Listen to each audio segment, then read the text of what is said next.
పరిశుద్ధ గ్రంథమైన బైబిల్ నుండి ఈ ఉపవాస పండుగల కొరకు దేవుడు సిద్ధపరిచిన కొన్ని మాటలు మీతో పంచుకుంటాను.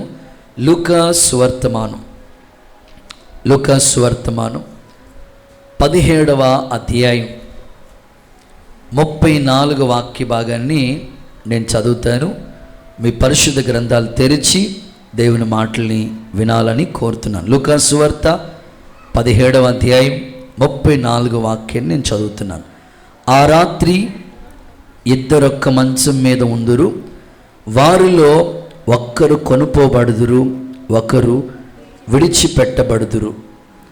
ఇద్దరు స్త్రీలు తిరగలు విసురుచుందురు, ఒకరు కొనుపోబడుదురు, ఒకరు విడిచిపెట్టబడుదురు. చాలు. ఈ వాక్యపు వెలుగులో దేవుడు మనతో మాట్లాడునుగాక. కుడి చేతుల పైకెత్తి ఒకసారి ఆమేనండి. చదవబడిన వాక్యంలోంచి దేవుడు మనందరికీ సూటిగా తేటగా అర్థమయ్యే రీతిలో బహు స్పష్టంగా ప్రభు మాట్లాడి బలపరచునుగాక. ఈ ఉదయకాలం ప్రత్యేకంగా ఈ ఉపవాస కూడికల కొరకు దేవుని సన్నిధిలో ప్రార్థన చేసుకుంటున్నప్పుడు దేవుడు నాకు గుర్తు చేసిన మాటలు కొనిపోబడుట అనండి. చాలు. ఆ ఒక్క సందేశం ద్వారా మీ ఆత్మీయ జీవితాన్ని దేవుడు బలపరచునుగాక. ప్రభువు రాకడికి సంబంధించిన గుర్తులు ఏంటి అని శిష్యులు ప్రభువుని అడిగినప్పుడు అనేకమైన గుర్తులు ప్రభు చెప్పాడు. ప్రస్తుతం ఎక్కడ చూసినా ప్రభువుకి రాకడికి సంబంధించిన ఈ సంభవాలు జరుగుతూ ఉన్నాయి. యుద్ధాలు జరుగుతున్నాయి, కరువులు జరుగుతున్నాయి, భూకంపాలు ఏర్పడతా ఉన్నాయి, జనం మీదకి జనం, రాజ్యం మీదకి రాజ్యం, అక్కడక్కడ భయంకరమైన వధ జరుగుతూ ఉంది. ఇవన్నిటికీ కారణం ఏంటయ్యా అంటే ప్రభు రాకడికి సంబంధించిన గుర్తులన్నీ కూడా నెరవేర్చబడుతున్నాయి.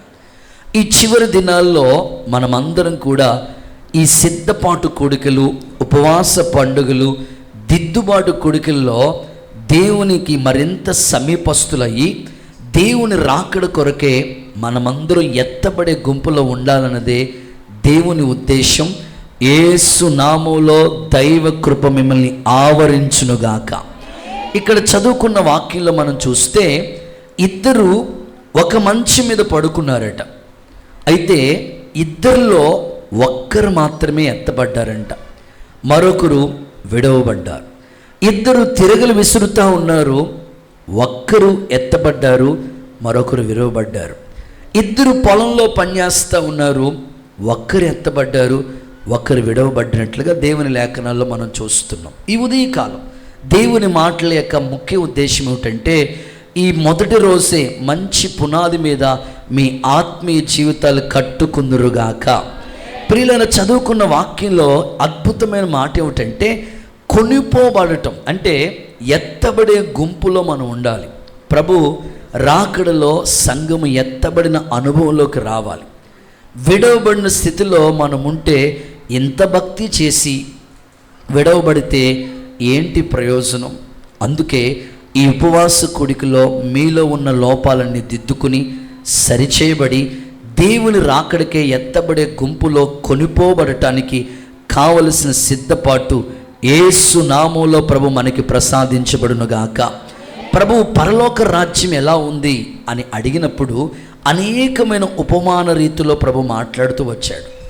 మాట్లాడుతూ ప్రభు ఏమన్నారంటే పరలోక రాజ్యము 10 మంది కన్యకల్ని పోలి ఉన్నది అని చెప్పి అందులో 5 బుద్ధి కలిగిన వాళ్ళు, 5 బుద్ధి లేనివారు. ఈ 5 బుద్ధి కలిగిన కన్యకలు తమ దివిటిల్ని అద్భుతంగా సిద్ధపరచుకున్నారు. నూనె అయిపోకుండా చక్కగా ఏర్పాటు చేసుకున్నారు. మధ్యరాత్రి వేళ నిజంగానే ప్రభు వచ్చాడు. సిద్ధపడి ఉన్నవారు మాత్రమే దేవునితో పాటు కొనుపోబడిన అనుభవాన్ని వాళ్ళు సంపాదించుకున్నారు. చూడండి, ఇద్దరులో ఒక బ్యాచ్ ఏమో బుద్ధి కలిగిన వాళ్ళు ఉన్నారు, ఒక బ్యాచ్ ఏమో బుద్ధి లేని వాళ్ళుగా ఉన్నారు. ఇద్దరు మంచి మీదే ఉన్నారు. ఒకరేమో ఎత్తబడిన గుంపులో ఉన్నారు, ఒకరేమో విడవబడిన గుంపులో ఉన్నారు. అందుకే ప్రభు ఉపమాన రీతిగా ఎక్కువగా మాట్లాడుతూ గోధుమలు ఉంటాయంట సంఘంలో, గురుగులు కూడా ఉంటాయంట. ప్రభువా ఈ గోధుమలనే ఉంచి గురుగులు తీసేయంటే లేదు, గోధుమలతో పాటు గురుగులు కూడా ఉండని అని ప్రభు చెప్పాడు. ఈరోజు దేవుని సముఖంలో పొలంలో రైతుని మీరు గమనించండి, ఎగరబోత వేసేటప్పుడు గట్టి గింజలన్నీ కూడా అందులో ఉంటాయి, పొట్టంతా కూడా ఎగిరిపోతుంది. ఈరోజు నా ప్రార్థన ఏమిటంటే మీరందరూ కూడా గట్టి గింజలాగా సంఘానికి సాక్షులుగా బ్రతుకుదురుగాక. ప్రభు ఆత్మ కార్యం మీ ఎడల ప్రభు జరిగించునుగాక. చప్పలు కొడుతూ సరేసేకి బిగ్గరగా మహిమ చెల్లిద్దామా? ఎత్తబడిన గుంపులోనే మీరు ఉండాలి, విడవబడిన పరిస్థితిలో ఉండకూడదన్నదే నా ప్రార్థన.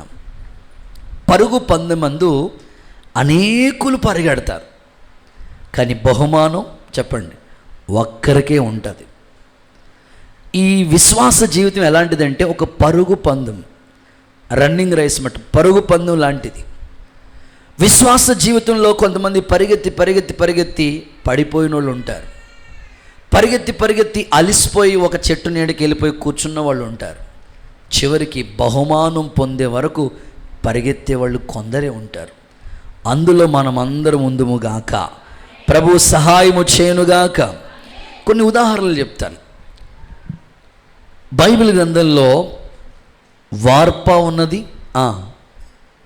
మాట్లాడరా, రూతు ఉంది. వాళ్ళిద్దరు ఎవరు? కోడళ్ళే, తోడు కోడలు. మీరు ఇంకా బాగా చెప్పారు, తోడు కోడళ్ళే. ఒకే ఇంట్లో ఉన్నారు, ఒక ఇంటిలో అత్తగారిని కలిగి ఉన్నారు వాళ్ళు. కానీ ఒకరి మైండ్ సెట్ ఎలా ఉందంటే, వార్ప జీవితాన్ని చూస్తే పేరైతే వార్ప, కానీ ఆమెకు అసలు ఓర్పే లేదు. పేరేమని పెట్టుకుంది? అబ్రాహం అని పేరెట్టుకుని ఆంబోతులా తిరుగుతారంట కొంతమంది. స్తోత్రం చెప్పండి ఒకసారి. విచిత్రమైన వ్యక్తులు ఉంటారు. సో ఈమె పేరే వార్ప, కానీ ఏమి లేదు, ఓర్పు లేదు. పేరైతే వార్ప, కానీ అస్సలు ఓర్పే లేదు ఈమెకి. అస్సలు కొంచెం కూడా ఓర్చుకోకుండా, ఓర్పు లేకుండా అత్త bye bye see you tata అని అత్తకి టాటా చెప్పేసి వెళ్ళిపోయింది. కానీ రూతు ఉంది చూసారా, ఎంత చక్కని భక్తి కలిగిన కుమార్తె. ఒకప్పుడు ఆమె మోయాబుకి సంబంధించిన స్త్రీ, కానీ ఆమె ఈ ఇంటిలో ఎప్పుడైతే అడుగుపెట్టిందో, బోయాసు పొలంలో ఎప్పుడైతే అడుగుపెట్టిందో, నిజంగా పెండ్లి భార్యగా, బోయాసుకి పెండ్లి భార్యగా సిద్ధపరచబడింది. నిజంగా యేసుక్రీస్తు వంశవల్లో ఆమె పేరుంది. మీరు ఇలా నోట్ చేసుకోవాలి, ఓర్పా ఐఫన్ రూతు. మీరు ఇద్దరిలో ఎవరు? ఒకరు విడవబడిన స్థితిలో ఉన్నారు, ఒకళ్ళు ఎత్తబడిన గుంపులో ఉన్నారు. ఇక్కడ ఇదంతా ఇంట్రడక్షనే, మీకు అర్థం అవటం కోసం చెప్తున్నాను. రూతు ఒక అన్యురాలైన ఎప్పుడైతే పొలంలోకి వచ్చిందో, ఎప్పుడైతే దైవికమైన నడిపింపులో ఉన్నదో, చేని కోసేవారి నడతలు కనిపెట్టుకుంటూ నిలకడగా ఉందో, అంతే ఎత్తబడిన గుంపులో, అంటే బోయాసుకి పెండ్లి భార్యగా సిద్ధపరచబడిపోయింది. ఈరోజు సంఘంలో మీరు ఓర్పు లేని వార్పలా కాకుండా రూతులాగా మీ భక్తి జీవితాలు ఉండునుగాక. చప్పలు కొడుతూ సరేసైకి మహిమ చెల్లిద్దామా? నెక్స్ట్, వస్తీ ఎస్తేరు అనండి. సో వాళ్ళిద్దరూ భక్తి కలిగిన వారి జీవితాలను ఒకసారి అధ్యయనం చేస్తే ఇద్దరు రాణులే. అహర్షరోజు రాజు 127 సంస్థానాలకు అధిపతిగా ఉన్నాడు. విచిత్రమైన సంగతి ఏంటంటే, రాజుగారు ఒక విందు చేస్తే కబురు పెట్టారు. కబురు పెడితే రాణిగారు వస్తీ రాలేదు. గర్వం. అరే, రాజుగారు ఎందుకు కబురు పెట్టారు? వస్తే బాగుండేది కదా, ఆయన మాట నేను వినేదేంటి, నాకేంటి లెక్క అనుకుని వస్తీ రాజుగారి మాట లెక్క చేయలేదు. సంస్థానంలో ఉన్న వాళ్ళు అందరూ అనుకున్నారు, రాజుగారి భార్య, రాజుగారి మాట వినకపోతే మన భార్యలు మాట్లాడండి అమ్మా, మన మాట వింటారా అని అనుకున్నారు. నిజంగా హర్ష రోజు రాజు వస్తీని పక్కన పెట్టి ఆ స్థానంలో ఒక అనాథ ఎస్తేరు సెలెక్ట్ అయ్యి 127 సంస్థానాలకి అధిపతిగా రాజుగారి సింహాసనం మీద కూర్చునే రాణి స్థానంలో ఎంత భాగ్యాన్ని సంపాదించుకుంది. ఈరోజు నేను అడుగుతున్నాను మిమ్మల్ని, నువ్వు ఎస్తేర్లా ఉన్నావా, వస్తీలా ఉన్నావా? ఎస్తేర్లా గర్వించి అలా నీ ఆత్మీయ జీవితాన్ని కూల్చుకుంటున్నావా? లేకపోతే ఎస్తేరులాగా విధేయత కలిగి దైవికమైన భక్తిలో కట్టబడుతున్నావా? వస్తీలా ఉండొద్దు. వస్తీలాగా మనకి గర్వం మనలోకి రానివ్వద్దు. విధేయత చూపించి ఆ అహర్ష రాజు ప్రక్కనే నిలబడటానికి దేవుని కృప మిమ్మల్ని ఆవరించునుగాక. దేవుడు ఆ విధంగా సిద్ధపరచునుగాక. కయీను హేబేలు వాళ్ళిద్దరూ ఒక తల్లి బిడ్డలే, ఒక ఇంట్లో పుట్టిన వాళ్ళే, అన్నదమ్ములే. కానీ కయీను మైండ్ సెట్ వేరు, హేబేలు మైండ్ సెట్ వేరు. నువ్వు ఎలా ఉన్నావు అనేది నువ్వు ఒక్కసారి ఈ ఉదయకాలం వాక్యపు వెలుగులో దర్శించబడాలి. నా ప్రార్థన, దేవుని కృపను బట్టి మనమందరం కొనుపోబడిన గుంపులో, ఎత్తబడే గుంపులో విశ్వాస జీవితాన్ని కొనసాగించుదుముగాక. దైవ కృప మిమ్మల్ని ఆవరించునుగాక. ఒక చిన్న సందర్భం చెప్తానండి. పరీక్ష ఫెయిల్ అయిందనుకోండి, చాలామంది ఎగ్జామ్ రాస్తారు కదా, పరీక్ష ఫెయిల్ అయిందనుకోండి, వెంటనే ఆ మధ్యకాలంలో ఎంబీబీఎస్ చదువుతుంది ఒక పాప. ఆ తండ్రికి 2 పిల్లలు, కూతురు ఎంబీబీఎస్ అంటే డాక్టర్కి సంబంధించిన కోర్స్ చదువుతుంది, అబ్బాయి ఏమో ఇంజనీరింగ్ సంబంధించిన జాబ్ స్టడీ చేస్తున్నాడు, చదువుతున్నాడు. తండ్రి బాగా సంపాదించాడు, కొడుకుని బాగా చదివిస్తున్నాడు, కూతుర్ని కూడా బాగా చదివిస్తున్నాడు. ఈ చదువుకునే పిల్లలకి హాస్టల్ ఉంటుంది, అక్కడ చదువుకుంటారు. హాస్టల్లో వాళ్ళకి ఫుడ్ అకామిడేషన్ అంతా ఉంటుంది, హాస్టల్లో ఉంటారు, కాలేజ్కి వెళ్తూ ఉంటారు. ఈ కుమార్తె కన్నా వాళ్ళ సీనియర్స్, అంటే ముందు బ్యాచ్ సీనియర్స్ అందరూ కూడా ఈ పాపని ర్యాగింగ్ చేశారంట, కామెంట్ చేశారంట. ఆ ర్యాగింగ్ తట్టుకోలేక ఆ 4 అంతస్తుల బిల్డింగ్ నుంచి కింద కురికేసి ఆత్మహత్య చేసుకుని చచ్చిపోయింది. ఆ తండ్రి ఎంత గుండె కోతండి, పిల్లలు కళ్ళ ముందు చనిపోవటం అంటే. ఈ సందర్భం నేను మీకు ఎందుకు చెప్పానంటే, ర్యాగింగ్ చేసినందుకే, అంటే ఈ ఎవరి కోసం బతకాలనుకుని ఆమె చనిపోయింది కదా. చాలామందికి మార్కులు తక్కువ వచ్చినందుకే కొంతమంది గోదావరిలో దూకేస్తున్నారు కదా. ఎవరైనా చిన్న మాట అన్నందుకే తట్టుకోలేక ఎన్నెన్నో పనులు చేసుకుంటున్నారు కదా చాలామంది. మరి విడవబడిన పరిస్థితిలో నీవు ఉంటే నీ పరిస్థితి ఎలా ఉంటుందో ఒకసారి ఆలోచించు. ఎగ్జామ్ పోతే మళ్ళా రాసుకోవచ్చు, అవునా కాదా? మాట్లాడరేంటి? ఒకేలా ఎవరైనా అవమానించారనుకోండి, మరలా మనం ఆ అవమానానికి ప్రతిగా రెట్టింపు ఘనతను పొందొచ్చు. కానీ విడవబడిన స్థితిలో ఉన్నామనుకోండి, ఇక ఎత్తబడే గుంపులోకి వెళ్ళే అవకాశం ఉండదు. అందుకే ఇది మిక్కిలి అనుకూల సమయం. ఆమేన్. నిన్ను దిద్దటానికే ఈ కూడికలు ప్రభు ఏర్పాటు చేశాడు.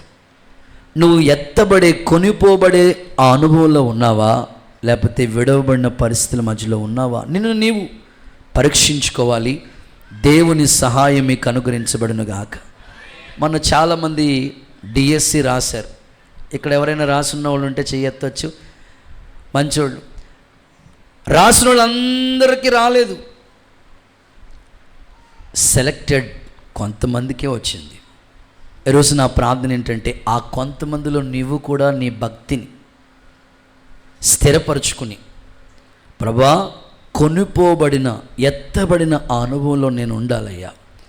ఇద్దరు ఒక మంచి మీదే ఉన్నారు, ఇద్దరు తిరగలు విసురుతూ ఉన్నారు, కానీ ఒక్కరే ప్రభువు రాకడ ఎలా ఉంటుందో తెలుసండి.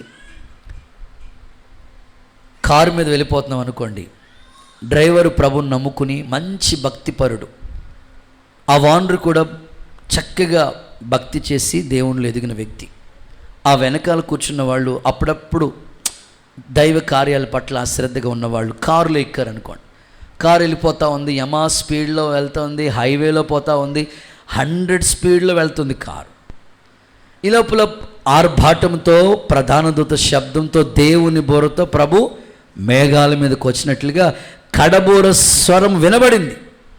బోర ఊదిన వెంటనే అంతే, అలాగే డ్రైవర్ ప్రభు నమ్ముకున్నారు, ఆ ముందుకు వచ్చిన పాస్టర్ గారు ప్రభు నమ్ముకున్నారు, వెనకాల నామకార్థులు కూర్చున్నారు. వాళ్ళేమో అలా విడవబడ్డారు. వీళ్ళందరూ అలా పైకెత్తబడిపోయారు.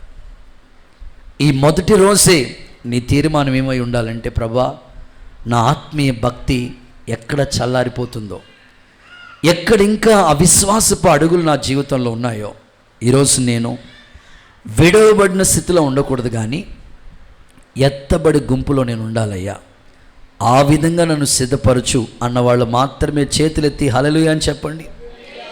రైట్. నా ప్రశ్న, ఎవరు కొనుపోబడతారు అనండి? మరి ఇద్దరు ఉన్నారు కదా, ఇద్దరిలో ఒక్కరే కొనుపోబడ్డారు. అసలు ఆ ఒక్కరు ఎవరో? 3 అనుభవాలు, 3 సందర్భాలు మీకు చెప్తాను. ఎవరు కొనుపోబడతారు అనే ప్రశ్న మీరు నోట్ చేసుకుంటే, ముచ్చటగా 3 మాటలు చెప్తాను. ఈ 3 మాటలు మీ జీవితంలో అనుసరిస్తే ఖచ్చితంగా మనల్ని కొనుపోబడిన స్థితిలోనే దేవుడు ఉంచునుగాక. అందరూ ఆమేన్ అంటారా?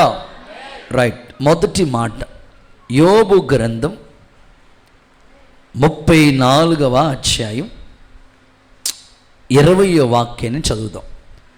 ఎవరు కొనుపోబడతారు, ఎత్తబడే గుంపులో ఉంటారు అంటే, యోబు గ్రంథం 34వ అధ్యాయం 20వ వాక్యం. వారు నిమిషంలో చనిపోతారు, మధ్యరాత్రి ప్రజలు మహా కల్లోలం జరుగుతుంది, నాశనమైపోతారు. బలవంతులు దైవికంగా కొనుపోబడతారు. అందరూ చప్పలు కొడుతూ బిగ్గరగా ఒకసారి యేసయ్యకి మహిమ చెల్లిస్తారా? బలవంతులు అనండి ఒకసారి మీ నోటితో. మీ పక్కలతో షేక్ హ్యాండ్ చెప్పండి, బలవంతులు. ఆమేన్. బలవంతులు దైవికంగా కొనుపోబడతారు. అంటే నువ్వు బలవంతురాలుగా, బలవంతుడిగా మారితే కొనుపోబడిన అనుభవాలు, అంటే ఎత్తబడిన గుంపులో నీవు ఉంటావు. నీవు బలహీనుడిగా ఉంటే ఎత్తబడే గుంపులో ఉండవు, విడవబడతావు. అవును కదా? భౌతికంగా, ఫిజికల్గా మనం ఆరోగ్యంగా ఉంటేనే ఏదైనా చేయగలుగుతాం. జ్వరం వచ్చి 4 రోజులు మంచం మీద ఉన్నాం అనుకోండి, ఏమైనా చేయగలుగుతాం చెప్పండి? ఏమీ చేయలేదు. కనీసం గ్లాసు మంచినీళ్ళు తాగే కూడా ఓపిక కూడా ఉండదు. టీ కాసుకుని, పాలు కాసుకుని తాగే ఓపిక కూడా ఉండదు. ఎవరైనా ఇస్తే తింటాం, కానీ అసలు ఏమీ చేసుకుని ఓపిక ఉండదు. ఇది భౌతిక సంబంధమైనది. అయితే నేను చెప్పేది బలం, భౌతిక సంబంధమైన బలం గురించి కాదు, కానీ నీవు ఆత్మలో బలవంతుడు కావాలి. వాక్యం ఏమంటుందో తెలుసా? నా శరీర పురుషుడు కృషించిపోయినా అంతరంగ పురుషుడు దినదినము బలాభివృద్ధి చెందుతున్నాడు. అంటే ఈ ఉపవాస కోడికల ద్వారా ఒకవేళ నీ శరీరం బలహీనం కావచ్చు, కానీ నువ్వు ఆత్మలో బలవంతురాలుగా మార్చబడదుగాక, ఆత్మలో బలవంతుడుగా మార్చబడదుగాక. నిజంగానే దేవుల్లో ఒక బలమైన శక్తితో దేవుడు నిన్ను నింపుతాడు. ఉపవాసం వల్ల ఇది సాధ్యము అన్నాడు ప్రభు. మీ ఇంట్లో ఏ కార్యాలు ఇంకా జరగలేదో నీ ఉపవాస ప్రార్థన ద్వారానే బలమైన కార్యాలు నీ ఇంట్లో ప్రభు ప్రారంభించునుగాక. అక్కడ చెప్తూ ఇలా అన్నాడు, మధ్యరాత్రి ప్రజలు కల్లోలము నొంది నాశనమైపోతారు. అంటే అంటే అంటే చాలా సడన్గా కొన్ని కార్యాలు జరుగుతున్నాయి. Blow out. ఏ అవుట్? మనకేమైనా చెప్పొచ్చిందా బ్లో అవుట్? లేదు. సునామీ, నేపాల్లో సునామీ. ఆ సంవత్సరం నాకు 2004 సంవత్సరం అండమాన్లో భయంకరమైన సునామీ వచ్చి కొట్టుకుని పోయిన పరిస్థితులు. మధ్యరాత్రి మహా కల్లోలం. అంటే చెప్పి ఏమీ రాదు, ఎప్పుడు ఈ ప్రమాదాలు ముంచుకొస్తే తెలియదు. వైజాగ్ దగ్గర భయంకరమైన గ్యాస్ లీక్ అయి అంటుకుపోయిన పరిస్థితులు కదా. నగరం, మనకి దగ్గరలోని నగరం. భార్యాభర్తలు ఇద్దరు ప్రయాణమే, పొద్దున్నే దైవ దర్శనానికని వెళ్తున్నారంట. ఇంకొకటే దర్శనం వాళ్ళకి. నేనంటాను, ఎప్పుడు ఎలా ఉంటుందో మనకు తెలియదు. అందుకే మధ్యరాత్రి మహాకల్లోలం, భయంకరమైన సంఘటనలు చూస్తున్నాం కన్నులతో. విపత్తులు జరుగుతున్నాయి, కన్నులతో చూస్తున్నాం. అందుకనే నీవు సమయం ఉన్నప్పుడే బలహీనుడిగా ఉండొద్దు, దేవునిలో బలవంతుడుగా మార్చబడదువుగాక. యేసు నామములో బలవంతురాలుగా మార్చబడదువుగాక. భౌతిక సంబంధమైన బలాన్ని గురించి మాట్లాడుకోవాలంటే, మటన్ తింటే బలం, గుడ్డు తింటే బలం, పాలు తాగితే బలం, చక్కెరకేళి అట్టిపండు తింటే బలం, బాదం పప్పు తింటే బలం అండి అయ్యగారు. ఓకే, తిను, నీ శరీరం బలంగా ఉండడం కోసం. అయితే వీటికన్నా నీ ఆత్మీయత బలం కావాలి. పిల్లల్ని అడిగాను అనుకో, జాన్సన్ బలం ఎలా? Boost in the secret of my energy అన్న, అందుకే అంత బలంగా ఉన్నానన్నయ్య కదా. ఇది భౌతిక సంబంధమైన బలం. నేను మరలా చెప్తాను, చెట్టుకి బలం ఎక్కడుంటుందమ్మా? వేళ్ళు కదా. ఎంత వేరు బాగా లోతుకు ఉంటే అంత స్ట్రాంగ్గా ఆ చెట్టు ఉంటుంది. నరికేసిన మరలా వచ్చేసి, ఎందుకంటే వేరు బాగుంది కాబట్టి. వేళ్లలో చెట్టుకి బలం ఉంటుంది.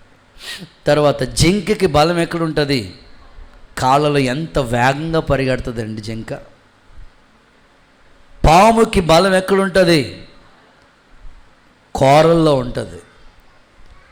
అందుకే చూడండి, పాముని కొట్టేటప్పుడు అసలు తలకాయ దాచేసుకుంటుంది. తేలికి బలం ఎక్కడుంటుంది అన్నయ్య? కుట్టినట్టు ఉంది మిమ్మల్ని కదా. మరి నీకెక్కడ బలం? ఏది నీ బలం? ఏది? ఏమోనండి, మునుపులాగా ఏమి బలం ఉండలేదు, నడువులాగా అతను జారిపోతున్నాండి అయ్యగారండి బాబా, కూర్చోలేకపోతున్నాను, పేదం చేయలేకపోతున్నాను. ఒకేలా నీ శరీరం బలహీనం కావచ్చు, కానీ ఆత్మలో నువ్వు ఎప్పుడు బలవంతురాలిగానే ఉండాలి, బలవంతుడిగానే ఉండాలి. ప్రభు నీకు అలాంటి కృపను అనుగ్రహించునుగాక. చూడండి, కొన్ని మాటలు చదివిస్తాను. ఎఫెసీకి రాసిన పత్రిక 6వ అధ్యాయం 10వ వాక్యం చూడండి. ఎఫెసియన్ చాప్టర్ 6 వర్స్ 10. తుదకు ప్రభు యొక్క మహాశక్తిని బట్టి ఆయన యందు బలవంతు. ఎఫెసీ పత్రిక 6:10. మహాశక్తిని బట్టి ఆయన యందు మీరు బలవంతులై ఉండండి. చాలు ప్రియ సహోదరులారా, ప్రభు యొక్క మహాశక్తిని బట్టి మీరు బలవంతులై ఉండండి. దేవుడే మిమ్మల్ని అందరినీ ఆత్మీయంగా బలపరచునుగాక. యేసు నామములో మిమ్మల్ని స్థిరపరచునుగాక. లౌకిక సంబంధమైన బలం, భౌతిక సంబంధమైన బలం కాదు, కానీ ఆత్మీయంగా మీరు బలవంతులుగా మార్చబడుదురుగాక. ఎక్కడ పడిపోకుండా, ఎక్కడ జారి, ఎక్కడ తొలగిపోకుండా, ఎక్కడ బలహీనులు కాకుండా దేవునిలో మీరు బలవంతులుగానే ఉండాలి. బైబిల్ గ్రంథాన్ని చదివితే శాంసోన్ ఎంత బలవంతుడన్నా, అసలు మామూలు బలం ఉందన్నా అన్నా. ఎబెనేజర్ అన్న ఎంత బలంగా ఉన్నాడన్న శాంసోన్, అసలు మామూలు బలం కాదు. అసలు శాంసోనుకున్న బలం అసలు ఇలా విరజిమ్ముకుంటే చాలు, మేక పిల్లని చీల్చినట్టుగా చీల్చేశాడు సింహాన్ని. అంత బలవంతుడు శాంసోన్. ఒక ఉన్నతమైన పిలుపు కలిగి తల్లి గర్భంలో ఉన్నప్పుడే ఒక దర్శనంతో, ఒక ప్రత్యేకమైన ప్రతిష్టతో ఈ భూమి మీద పుట్టిన సందర్భాలు, నాచీరు చేయబడిన అనుభవాలు. అయితే శాంసోన్ ఒక చిన్న గాడిద దవడ ఎముక తీసుకుంటే 1000 మంది ఫిలిస్తీన్లను చంపేశాడు, హతమార్చేశాడు. అంత బలవంతుడు. తనని కట్టేసినా సరే ఇలా తెంచేశాడు తాళ్ళన్నీ కూడా. అంత బలవంతుడు. కానీ ఆ బలం ఏమైపోయిందయ్యా? చేతులారా తన బలాన్ని పోగొట్టుకున్న పరిస్థితి. ఈరోజు నీ ఆత్మీయ జీవితం కూడా ఒకప్పుడు దేవునిలో బలంగా ఉన్నవేమో, ఒకప్పుడు మోకాళ్ళు వేస్తే అస్సలు ప్రార్థన అంటే చాలు గంటలు గంటలు గంటలు. పరిచర్య అంటే ఎంతో ఆసక్తి. ఒకప్పుడు దేవుళ్ళన్నా, దైవ సేవ అన్న, పరిచర్య అన్న ఎంతో ఆసక్తిగా ఉండేవారేమో. రాను రాను సతికిలు పడిపోయి, సొమ్మసిల్లిపోయి, బలహీనులైపోయి ఎందుకులే ఈ భక్తి అని అనుకుంటున్నారేమో. ఈ ఉదయకాలం మరలా దేవుడు నిన్ను బలపరచునుగాక, మరలా దేవుడు నిన్ను స్థిరపరచునుగాక. ప్రత్యేకంగా యవనస్తులతో మాట్లాడుతూ, యవనస్తులు బలవంతులు, వారు దుష్టిని జయించి ఉన్నారు, దేవుని వాక్యం వారి యందు నిలిచి ఉంది అని చెప్పారు. యవన కాలంలో నీకు ఇచ్చిన బలాన్ని దేవుని కొరకు ఉపయోగించాలి. దేవుని యందు నువ్వు బలవంతుడిగా మారాలి. ఆయన మహాశక్తిని బట్టి మనం బలవంతులుగా మార్చబడి దైవికమైన కృపలో స్థిరపరచబడదుముగాక. దేవుని కృప మిమ్మల్ని ఆవరించునుగాక. లోక సంబంధమైన ప్రేమలో అనేకులు బలహీనులైపోతున్నారు. ఈ మధ్యకాలంలో నేను బస్ స్టాండ్కి వెళ్ళవలసి వచ్చింది. అంటే బస్ మీద జర్నీ చేయాల్సి వచ్చింది. ఈ దేవుడి దయ వల్ల కారు వచ్చినప్పటి నుంచి కారు మీదే ప్రయాణాలు. కానీ ఒక్కడికి ఇద్దరికి కారు ఎందుకు అంత దూరం, చాలా దూరం వైజాగ్ ప్రయాణం చేసి మీటింగ్స్కి వెళ్ళాల్సి వస్తే ఒకరోజు ప్రభు బల్ల ఆరాధన కొరకు వెళ్ళి మరలా మీటింగ్ చూసుకుని మళ్ళీ వచ్చేసేయాలి. సర్లే అనుకుని ఒక్కరమే కదా మళ్ళీ కారు ఎందుకులే అనుకుని బస్ స్టాండ్కి వెళ్ళాం. బస్ స్టాండ్కి వెళితే లాస్ట్ బస్ అది. బస్ స్టాండ్లో కూర్చున్నాం. కొన్నిసార్లు చూడండి, మనం ఎక్కాలనుకున్న బస్సు జీవితాంతం మిస్ అన్నట్లుగా ఎంత సమయమైనా రాదు బస్సు. మేము ఆల్రెడీ ఒక 10 నిమిషాల ముందే వెళ్ళాం. నేను ఆడ కూర్చున్నాను. విచిత్రమైన సంగతి, అక్కడ బస్ స్టాండ్ చాలామంది ఉన్నారు. చాలామంది కబుర్లు పెట్టుకుని మాట్లాడుకున్నాను. కొంతమంది చూడండి, స్కూల్లోకి వెళ్ళిన కబుర్లే, కాలేజీలోకి వెళ్ళిన కబుర్లే, బస్ స్టాండ్లో అయిన కబుర్లే, గుళ్ళో కూడా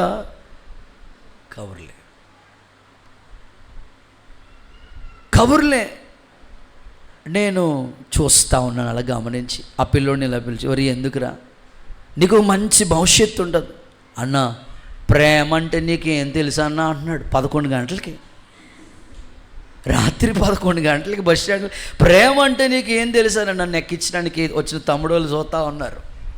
అసలే కబుర్లు అసలు ఆపట్లేదు, నాన్ స్టాప్ మాట వాళ్ళు. నేనంటాను, శాంసోన్ బలవంతుడే కానీ బలహీనుడైపోయాడు. ఈరోజు నువ్వు అలా ఉండకూడదు, నీ భక్తి అలా ఉండకూడదు. మరలా నూతన పరచబడే కృప దేవుడు మీకు అనుగ్రహించునుగాక. అద్భుతమైన కృప మీ మీదకి దేవుడు దిగి వచ్చినట్లుగా సహాయము చేయనుగాక. కొన్నిసార్లు మన భక్తిని బలహీనం చేయటానికి, బలవంతులమే బలహీనులుగా చేయటానికి అపవాదిని ఉపయోగిస్తూ ఉంటాడు. అపవాది నిన్ను ఏదో విధంగా బలహీనులుగా చేయటానికి ప్రయత్నిస్తూ ఉంటాడు. ఒక చిన్న ఎగ్జాంపుల్ చెప్తాను. చేతులు ఊపుతూ పైకెత్తి ఒక్కసారి హల్లెలూయా చెప్తారా? ఇంతేనా? గోపవరం అంతా వినబడాలి. గుడ్. ఏనుగు అప్పుడే మంచిగా ఫ్రెష్గా స్నానం చేసి, ఏనుగుకి మనకులాగా సింపుల్గా ఒక బకెట్ నీళ్ళు సరిపో, అసలే పేపాలు మొత్తం స్నానం చేసి ఫ్రెష్ అయ్యి రోడ్డు మీద నడుచుకుంటా వస్తుందంట. వింటున్నారా పిల్లలు? మీరు బాగా వినాలి. స్నానం చేసి ఫ్రెష్ అయ్యి రోడ్డు మీద అలా నడుచుకుంటా వస్తుందంట. ఎవరో? అమ్మలారా చెప్పండి, అమ్మ.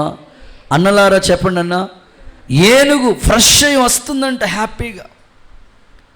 అప్పుడే బురదలో దొలిన పంది రోడ్డు మీద వస్తూ ఉందంట. స్తోత్రం చెప్పండి ఒకసారి. ఏనుగు వస్తూ ఉంటుంటే ఏనుగు ఎదురు ఎవరు వస్తూ ఉన్నారు? బురదలో దొల్లిన పంది వస్తూ ఉందంట. పంది బురదలో దొల్లేసి వస్తూ ఉంటుంటే ఏనుగు ఇలా వెనక్కి వెళ్ళిపోతుందంట. అప్పుడు పంది అంటుందంట, చూసావా నేనంటే ఎంత భయమో ఏనుగుకి. హలో, ఎవరికి భయం?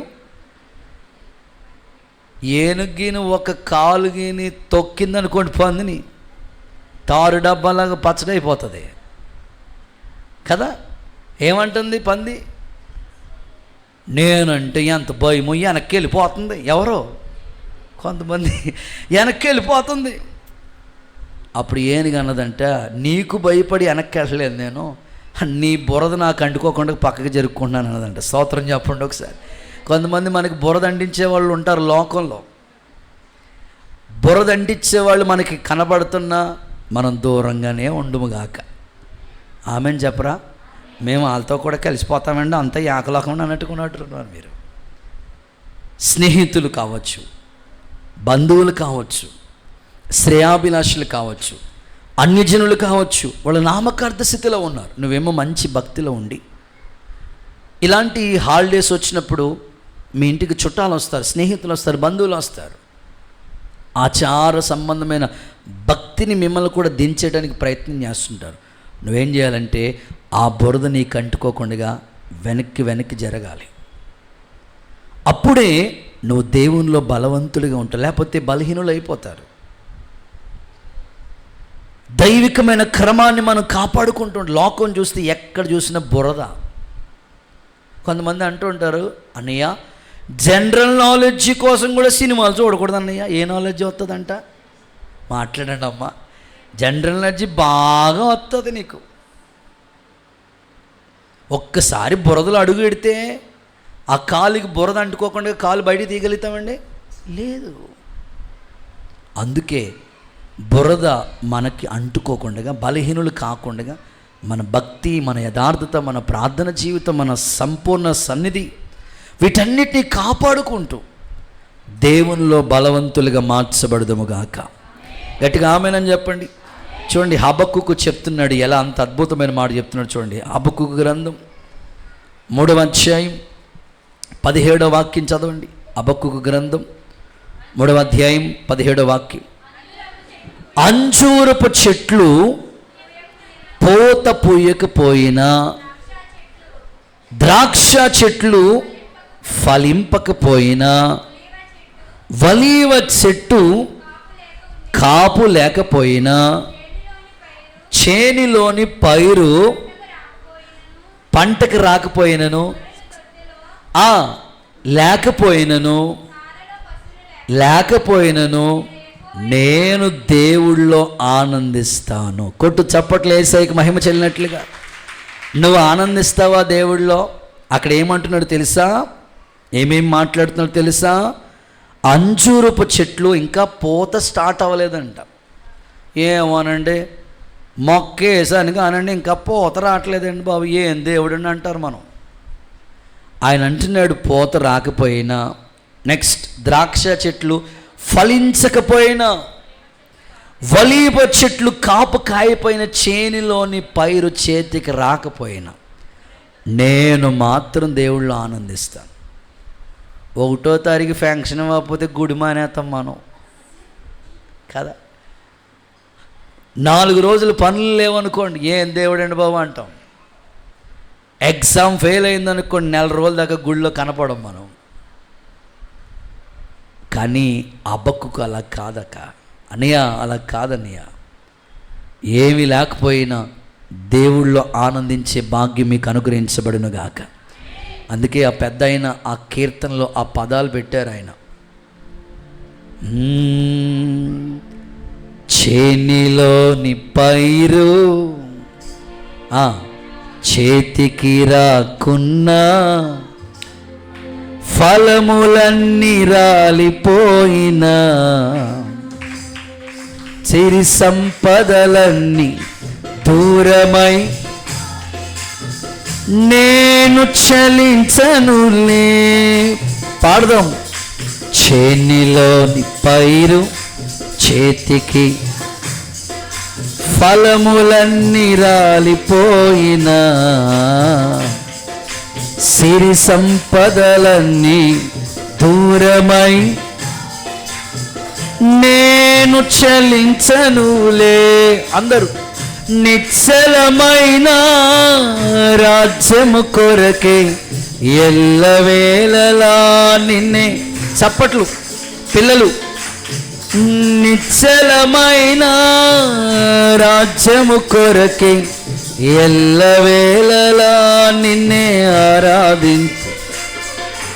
నా గీతారాధనలో యేసయ్యా నీ కృప ఆధారమే నా వేదనలలో క్షమించని నీ కృపాదరణ నా వేదనలలో క్షమించని నీ కృపాదరణ నా గీతారాధనలో యేసయ్యా నీ ఆధారమే. ఆమేన్. గట్టిగా హల్లెలూయా.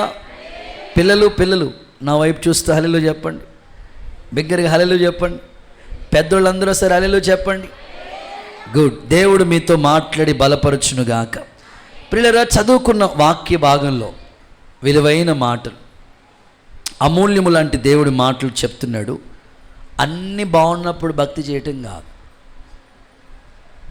అన్నీ బాగున్నప్పుడు అందరూ చేస్తారు. నీ పరిస్థితులు అనుకూలంగా లేకపోయినా దేవునిలో మాత్రం నువ్వు బలహీనుడు కాకూడదు. దేవుని కనికరం నీ మీదకి దిగవచ్చునుగాక. ఆ బలవంతులే దేవుని దగ్గరికి కొనిపోబడతారు. చూడండి, బలవంతుడిగా ఉండి కొనుపోబడిన ఒక వ్యక్తిని మీకు పరిచయం చేస్తా. రాజుల 2వ పుస్తకం 2వ అధ్యాయం 11వ వాక్యాన్ని చూద్దాం. రాజుల 2వ పుస్తకం 2వ అధ్యాయం 11వ వాక్యం.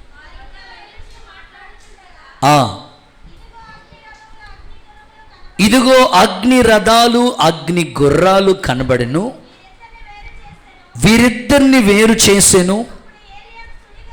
అప్పుడు ఏలియా సుడిగాలి చేత ఆకాశమునకు ఆరోహణం అంటే కొనిపోబడెను.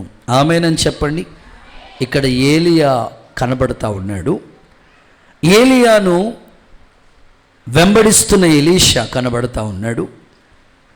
దేవుని యొక్క పిలుపు ఆసన్నమైనప్పుడు ఏలియా అగ్నిరథాలతో పరమునకు కొనుపోబడిన ధన్యతను పొందుకున్నాడు. సందర్భాన్ని మనం చదివితే ఏలియా ఎందుకు కొనుపోబడ్డాడన్నయ్యా అంటే, ఏలియా దేవుని బోసిన బలము చేత 40 రాత్రింబగళ్ళు ప్రయాణం చేసే బలాన్ని పొందుకున్నాడు. ఈ 3 రోజుల కోడికల్లో విలువైన వర్తమానాలు మీకు ప్రకటించబడతాయి. ఈ వాక్యం అనే బోసిన బలము చేత మీరందరూ బలవంతులుగా మార్చబడుదురుగాక. ఏలియా అలాగే ఆ బోసిన బలము ద్వారా బలవంతుడైపోయాడు. తన జర్నీ, తన ప్రయాణం హోరేబుకు ప్రయాణమే వెళ్ళిపోయాడు. దేవుని పర్వతమైన హోరేబుకు వెళ్ళాడు. మనం కూడా దేవుని రాజ్యానికి వెళ్ళటానికి సిద్ధపాటు మనకు అవసరం. అందుకొరకే ఈ భోజనం అనే దేవుని వాక్యం మన ఆత్మీయ జీవితాన్ని ఎంతైనా బలవంతులుగా చేస్తుంది. ఏలియా కూడా మనవలే, మనలాంటి మనుషుడే, కానీ ఆయనలో గొప్ప ఆసక్తి ఉంది. ఆయన యొక్క ప్రయాణాన్ని ఒకసారి మనం చూస్తే కేరీతి వాగు దగ్గర దాగి ఉన్నాడు. సారెపతు విధవరాల దగ్గర ఎదురు చూస్తూ వచ్చాడు, కనిపెడతా వచ్చాడు. దేవుడు అతన్ని పోషించిన విధానం, అగ్నిని కురిపించాడు, దేవుని కార్యాలు ఎన్నో చేశాడు. అయితే ఏలియా బలమైన కార్యాలు చేశాడు. ఆయన కూడా బదలి వృక్షం క్రింద ఎందుకు బ్రతకాలి, ఎవరి కోసం బ్రతకాలని బలహీనమైన సందర్భాలు వచ్చాయి. కానీ దేవుడు ఎప్పుడు మనం బలహీనం అయిపోతామో అప్పుడే బలవంతులుగా మార్చునుగాక. ఎప్పుడు నువ్వు కృంగిపోతావో దేవుడే నీ ప్రక్కన నిలబడి నిన్ను బలపరచునుగాక. ఏలియా ఇంకెందుకు ఎవరి కోసం బ్రతకాలి అని అనుకున్న సందర్భంలోనే పరలోకం నుంచి దేవుడు తన దూతని పంపించి కాల్చబడిన ఒక అప్పం ఇచ్చి అద్భుతంగా బలపరిచాడు కదా. ఈరోజు కూడా ఈ వాక్యపు వెలుగులో నిన్ను బలపరుస్తాడు. దేవుని కొరకు రోషం కలిగిన భక్తి నువ్వు చేయటానికి, దేవునిలో వైరాగ్యంగా బ్రతకటానికి, ఏలియా వలె ఎత్తబడే గుంపులో మనం ఉండటానికి యేసయ్య మనలందరినీ బలపరచునుగాక. చూడండి, ఆ మాట కూడా చదివిస్తాను. రాజుల 1వ పుస్తకం 19వ అధ్యాయం 8వ వాక్యం చూడండి ఒకసారి. అతడు లేచి భోజనము చేసి ఏ బలం భోజన బలము చేత 40 రాత్రింబగళ్ళు ప్రయాణము చేసి దేవుని పర్వతమని పిలువబడుతున్న హోరేబుకి ప్రయాణమే వెళ్ళాను. ఆమేన్, గట్టిగా ఆమేన్. మన ప్రయాణం కూడా పరమునకు చేరుకోవాలి. అందుకే ఈ భక్తి, అందుకే ఈ ఉపవాసాలు, అందుకే ఈ కన్నీటి ప్రార్థన. మన ప్రయాణాన్ని ఆపటానికి ఏలియా బలవంతుడే, కానీ తనకి ఎదురొచ్చిన పరిస్థితులు మరణాపేక్ష కలిగి. ఇక ఎవరి కోసం బతకాలి, బతికి ఎవరిని ఉద్ధరించాలి? ఒకసారి అందరూ హల్లెలూయా చెప్పండి. కొంతమంది భక్తి ఎలా ఉంటుందంటే, ఏలియా అక్కడ ఎవరి కోసం బతకాలన్నాడు, అది అరణ్యం, బదలి వృక్షం కింద కూర్చున్నాడు, ఒంటరిగా బాధపడతా ఉన్నాడు. అయ్యా ఇక ఎవరి కోసం బతకాలయ్యా అంటున్నాడు. మీ ఇంట్లో కూడా కొన్ని పరిస్థితులు ఎంత విచిత్రంగా ఉంటాయంటే, ఇంట్లో భర్త ఏదైనా అన్నాడు అనుకోండి, లేదా భార్య ఏదైనా అన్నది, లేదా కుటుంబంలో తల్లిదండ్రులు ఏదో ఒక చిన్న మాట అన్నారు, గద్దించారు. ఇంకా మీ ఫీలింగ్ ఎలా ఉంటుందంటే, మీ మైండ్ సెట్ ఎలా ఉంటుందంటే, ఎవరి కోసం బతకాలి, బతికి ఎవరిని ఉద్ధరించాలి అని ఇంకా వెంటనే బలహీనులైపోయి చావును కోరుకుంటూ ఉంటారు. మా పెద్ద పాస్టర్ గారు భలే చెప్తూ ఉంటారండి బాబు. ఓ తల్లి అలాగేనంట, వాళ్ళ ఆయన ఏదో అన్నాడని ఎవరి కోసం బతకాలి, ఇంక ఎవరిని ఉద్ధరించడానికి బతకాలి, నేను చస్తా అని కూర్చుందంట. ఏమంటే పాపం భర్త ఎంతైనా ఓపు తెచ్చుకుంటాడు. సస్తి సావమా అన్నాడు. ఆ ఇంటి వెనకాల ఒక చెరువు ఉంటే చెరువులో దూకు సావటానికని వెళ్ళిపోయింది. ఇక్కడ ఏమీ చెరువు లేదు కదండి బాబు, దేవుడికి స్తోత్రం చెప్పండి. చెరువు ఉంటే చెరువులో దూకు సావడానికి వెళ్ళిపోయింది. వెంటనే నిన్నటి రోజు వర్షం వచ్చింది కదా, అలాగ వర్షపు చినుకులు పడతా ఉన్నాయి. ఇంటికి వచ్చేసింది. మరి వచ్చేసింది. వాళ్ళకిద్దరు కొడుకులుంటే, ఒరే చిన్నోడా గొడిగిరా చెరువులో దూకు సాస్తా అంటుందంట.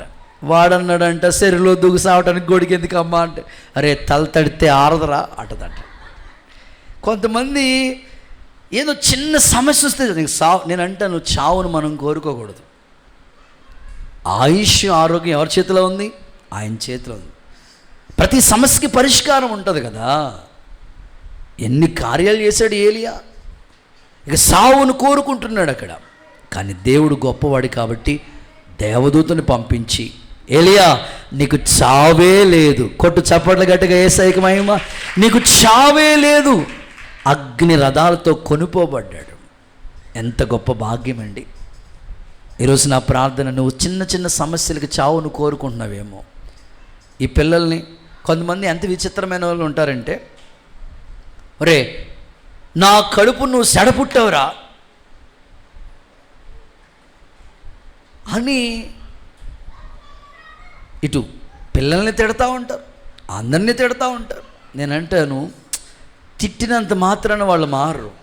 నువ్వేం చేయాలంటే దేవుని పాదాల దగ్గర అడుగు. ఏలియాను బలపరిచిన దేవుడు ఈ కూడికలో నేను బలపరుస్తాడు. శక్తికి మించిన ప్రయాణం మనకుంది. ఆమేన్. ఖచ్చితంగా ఎత్తబడే గుంపులు మన ముందుగాక, కొనిపోబడే ధన్యతను దేవుడు మనకి ప్రసాదించునుగాక. రైట్, ఇక రెండో మాటలోకి వస్తున్నాను. సెకండ్ వన్, ఎవరు కొనుపోబడతారు అని అంటే రెండో మాట, యెషయా గ్రంథం 57వ అధ్యాయం మొట్టమొదటి వాక్యం చదవండి. యెషయా గ్రంథం 57 మొదటి వాక్యం. నీతిమంతులు నశించుట చూసి ఎవ్వరు మనసు పెట్టరు, భక్తులైన వారు తీసుకుని పోబడుతున్నారు. కీడు చూడకుండా నీతిమంతులు కొనుపోబడుచున్నారు. హల్లెలూయా, దగ్గరగా హల్లెలూయా.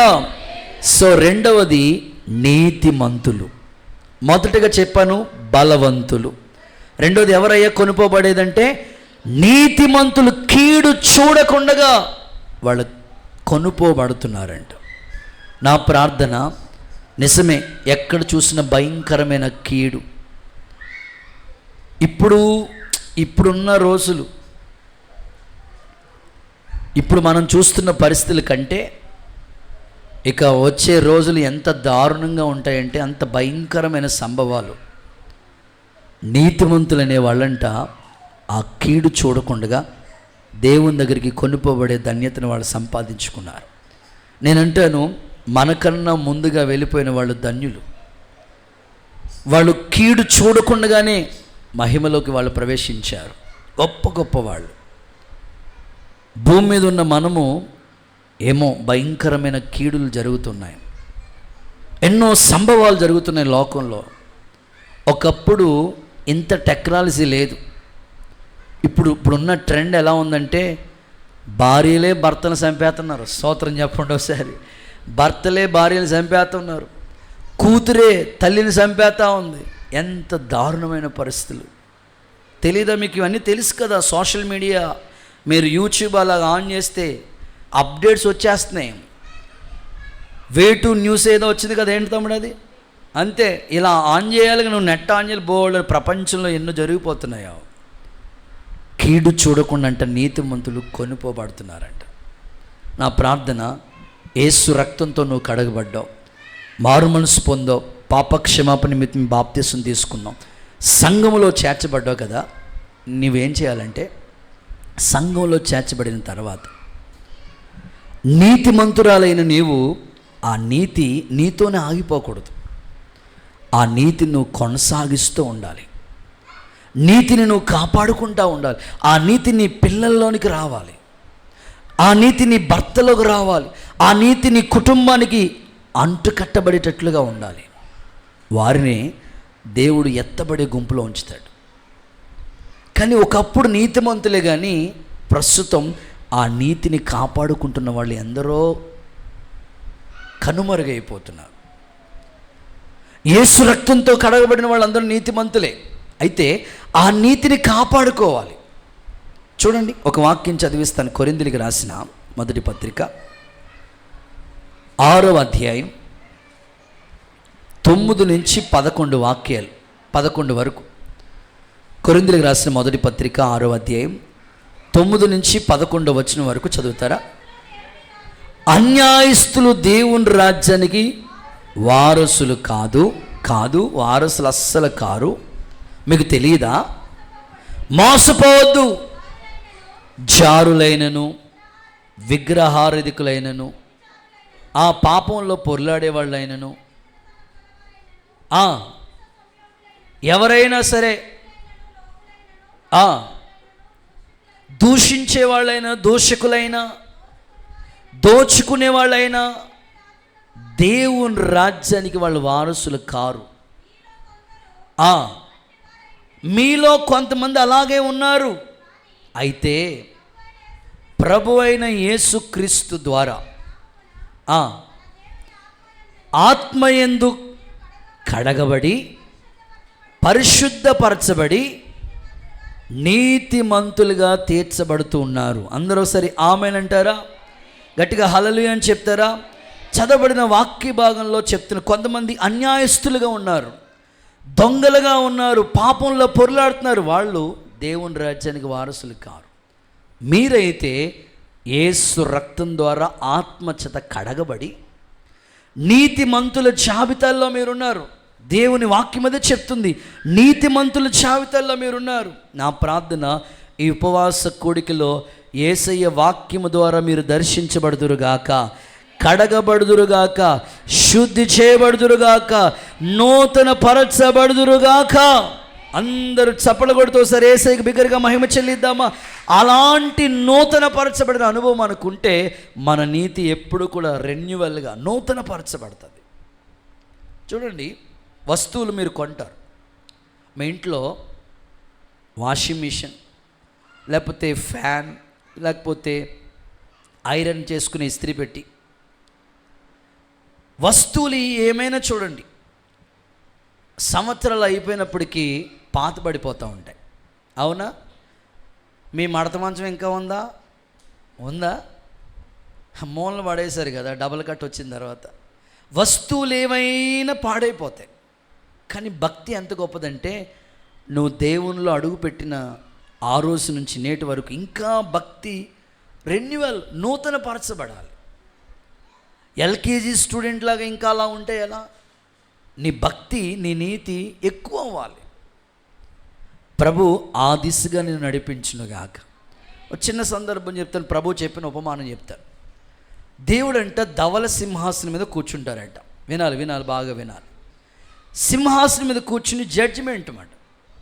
ఏం చేస్తారంటే, గొర్రెలందరినీ, కుడివైపున ఉన్న వాళ్ళందరూ చేతులు ఎత్తండి. కుడివైపున ఉన్నవాళ్ళు, ఓన్లీ కుడివైపున. మీరెవరు కుడివైపునేనా? మగవాళ్ళు కుడివైపున ఉన్నారు. ఓకే, చేతులు, వీళ్ళు గొర్రెలు అనుకోండి. ఎత్తండి అయ్యా, పర్వాలేదయ్యా బాబు, గొర్రెలన్నీ ఒకసారి చేతులు ఎత్తండి. ఓకే. ఎడం వైపున ఉన్న వాళ్ళందరూ మేకలు, ఒకసారి చేతులు ఎత్తండి. మేకలందరూ మామూలు మేకలు అంట బాబా. ప్రభు చెప్పిన ఉపమానం చెప్తున్నా అంతే. చేతులు ఎత్తండి అమ్మ, దించొద్దమ్మ, 2 నిమిషాలు ఉంచండి అమ్మ. ఓకే. ఇప్పుడు కుడివైపునున్న గొర్రెలన్నిటినీ, ఎడం వైపునున్న మేకలన్నిటిని దేవుడు వేరు చేస్తాడంట. సింహాసనం మీద కూర్చుని వేరు చేసి అంటాడంట, నా తండ్రి చేత ఆశీర్వదించబడిన వారాలా మీ కొరకు సిద్ధపరిచిన రాజ్యాన్ని స్వతంత్రించుకోండి అని గొర్రెలందరినీ కూడా ఆ రాజ్యానికి వారసులుగా చేస్తాడంట. అయితే మేకలన్నిటినీ కూడా మీరు నిత్య శిక్షకు వెళ్ళండి అంటాడంట. అదేంటి ప్రభా, మేము మందిరానికి వచ్చేవాళ్ళం, దించండి అమ్మ, మీరు మనసులో ఏదో అనుకుంటున్నారు, ఏసు రక్తమే కదా. మందిరానికి వచ్చేవాళ్ళం, అన్నీ భక్తి చేసేవాళ్ళం, పాటలు పాడేవాళ్ళం. అయ్యి అసలు కీబోర్డు ఏం వాయింతున్నాడో అంతకన్నా బాగా పాడేవాళ్ళం అన్నయ్య. సంగీతాన్ని మించి పాడేవాళ్ళం అన్నయ్య, పరిచర్య చేసేవాళ్ళం అన్న, ప్రార్థన చేసేవాళ్ళం, అన్నీ చేసామన్నయ్య. మేము విడవబడిన పరిస్థితి ఏంటది ప్రభా, ఇంత అన్యాయమా? ప్రభు అన్నాడు, నేను ఆకలి కొని ఉన్నాను, నాకు అన్నం పెట్టలేదు అన్నాడు. అదేంటి ప్రభా, నీకు ఎప్పుడు ఆకలేసింది ప్రభా? నీవెప్పుడు మమ్మల్ని భోజనం పెట్టమని అడిగావు? కాదు, నేను అడిగితే పెట్టేది కాదు. నేను ఆకలి కొని ఉన్నాను, నా ఆకలి తీర్చలేదు మీరు.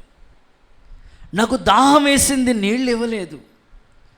నాకు చలితో ఇబ్బంది పడతా ఉంటుంటే వస్త్రాన్ని కూడా మీరు ఇవ్వలేదు. వీళ్ళున్నారే, నేను ఆకలి కొని ఉన్నప్పుడు అన్నం పెట్టారు, దాహం వేసినప్పుడు నీళ్ళు ఇచ్చారు, చలితో ఇబ్బంది పడుతున్నప్పుడు నాకు వస్త్రాన్ని ఇచ్చారు. ప్రభా, నువ్వు ఎప్పుడు ఆకలి కొని ఉన్నావు ప్రభా? నీకు ఎప్పుడు దాహం వేసింది ప్రభా? నీకు ఎప్పుడు దుప్పటి కావాల్సి వచ్చింది ప్రభా? అంటే ప్రభు అన్నాడు, మిక్కిలి అల్పులైన వీళ్ళకి చేస్తే నాకు చేసినట్లే. అంటే మన నీతి మంతులు అంటే ఏంటంటే, మన నీతి క్రియలు కనబడాలి, నీతి కార్యాలు కనబడాలి. ఆ నీతి కార్యాలే ఆ రాజ్య వ్యాప్తిలో మనని సాక్షులుగా చేస్తాయి. ఒకసారి అందరూ హల్లెలూయా అని చెప్తారా? ఓ తల్లి ఉండేదంట, పాస్టర్ గారు ఎప్పుడొచ్చినా సొంబుడు నీళ్ళు ఇచ్చేదంట. స్తోత్రం చెప్పండి ఒకసారి. ఏ నీళ్ళు? మామూలుగా కాదు, సొంబుడు నీళ్ళు. మామూలుగా చెప్పుకోవాలంటే, నా నామం పేట గిన్నెడు చన్నీళ్ళు ఇస్తే చెప్పండి అమ్మ, ఫలం పోగొట్టుకోరని ప్రభు అన్నాడు కదా. సెంబుడు గిన్నె నీళ్ళు కాదు, సెంబుడు నీళ్ళు ఇచ్చేద్దామని చేసేదంట. అయితే ఇంకొక తల్లి ఉంది, ఇబ్బందుల్లో ఉన్న తల్లి. కానీ సేవకులు ఎప్పుడు వచ్చినా చక్కని దేవుని క్రమ ప్రకారం వాక్యంలో చెప్పినట్లుగా ఆతిథ్యం చేస్తూ వచ్చేదట. ఒకరోజు ఇద్దరు కూడా మహిమలోకి వెళ్ళిపోయారు. ప్రభు అన్నాడు కదా, నా తండ్రి ఇంట అనేక నివాస స్థలాలు కలవు, లేని ఎడల మీకు చెప్తాను. ఇప్పుడు పిలుస్తున్నారు ఒక్కొక్కరిని కూడా. దైవజనుడు వచ్చినప్పుడు చేసిన ఆతిథ్యం చేసిన కుటుంబాలను, ఇదిగో నీకోసం సిద్ధపరిచిన ఈ గృహం ఇదిగో నీకే అని ప్రభు ఆమెను పిలిచి ఇచ్చారంట. అయితే పాస్టర్ గారు ఎప్పుడు వచ్చినా ఆమెకి కలిగింది, చెంబుడు నీళ్ళు ఇచ్చిన తల్లి, ఇదిగో నువ్వు చేసిన దానికి ఇదిగో. మనం అప్పుడప్పుడు వాటర్ ఫాల్స్ చూడటానికి వెళ్తూ ఉంటాం కదా, అలా కొండ మించి నీళ్ళు వచ్చేస్తున్నాయంట. స్తోత్రం చెప్పండి.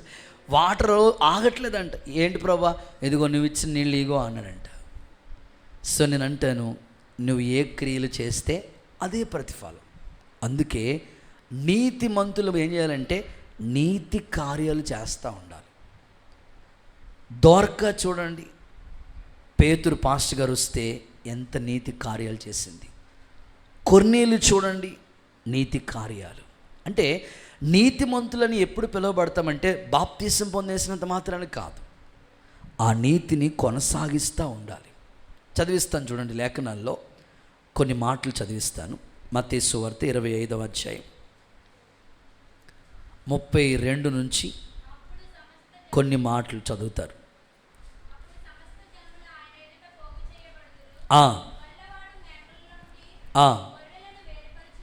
Okay okay okay. చూడండి, ఆఖరి మాట చదివే తల్లి, 46వ మాట చదివే టైం అయిపోతుంది. వీరు నిత్య శిక్షకు, నీతిమంతులు నిత్య జీవానికి వెళ్తారు. చూడండి, అక్కడ సందర్భంలో చెప్తూ కొంతమంది ఏమో నిత్య జీవానికి, మరికొంతమంది ఏమో నిత్య శిక్షకు వెళ్తారు. ఆ ప్యాసేజ్ అంతా మీరు చదువుకోండి. నేను చెప్పిన స్టోరీ అంతా అందులో కనబడుతుంది. కాబట్టి మన ఆత్మీయ జీవితంలో దైవికమైన కృపను పొంది నీతి కార్యాల్లో పాలిభాగస్తులై దేవుని రాజ్య వ్యాప్తిలో సాక్షులుగా, సహకారులుగా నా ప్రభు మిమ్మల్ని సిద్ధపరచునుగాక. గట్టిగా ఆమేనందమా. మత్తయి సువార్త మనం చదువుకున్నాం కదా, లూకా సువార్తలో ఇంకొక మాట చదివిస్తాను. లూకా సువార్త 23వ అధ్యాయం 50వ వాక్యం.